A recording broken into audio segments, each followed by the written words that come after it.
আজকে বাসায় ছোট্ট করে ইফতারের আয়োজন করেছি। আসসালামু আলাইকুম।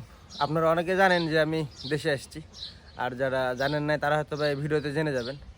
তো এখানে মূল বিষয়টা হচ্ছে যে প্রবাস আমাকে অনেক কিছু দিয়েছে এবং আমার জীবন থেকে অনেক কিছু নিয়েও নিয়েছে।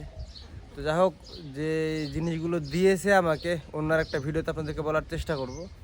চলেন আজকে আপনাদেরকে শোনাই। এই 2 বছর 9 থেকে 10 মাস পরে আমি দেশে আসছি এবং এই যে লম্বা একটা সময়ের ডিস্টেন্স, এই সময় আমার থেকে কী কী নিল প্রবাস, সেই বিষয়টা আলোচনা করি।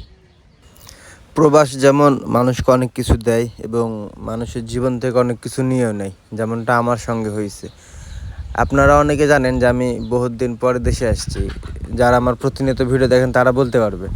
তারপর আমি বলি, আমি প্রায় 2 বছর 9 থেকে 10 মাস পরে দেশে আসছি। আর এই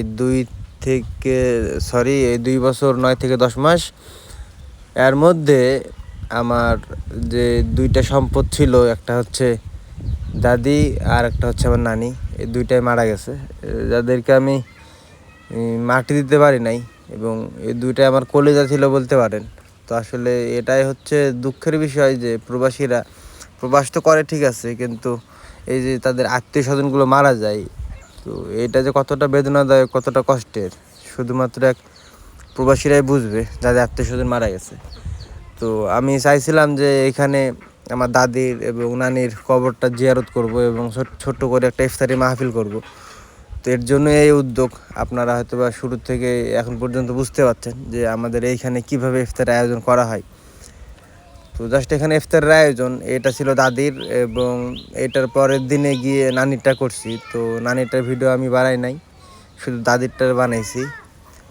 তো দেখেন, এখানে আপনার মূল বিষয়টা হচ্ছে আমাদের দিকে ইফতারের আয়োজনগুলো সাধারণত এভাবে করা থাকে, মানে করা হয়ে থাকে, বা একটু ব্যতিক্রম হয়, অনেকে হয়তো বা মুড়ি দিয়েও করে, কিন্তু বেশিরভাগ সময়তে বিরিয়ানি ভাতই করা হয়, যেটা হোক আপনার মুরগি দিয়ে বা গরুর মাংস দিয়ে।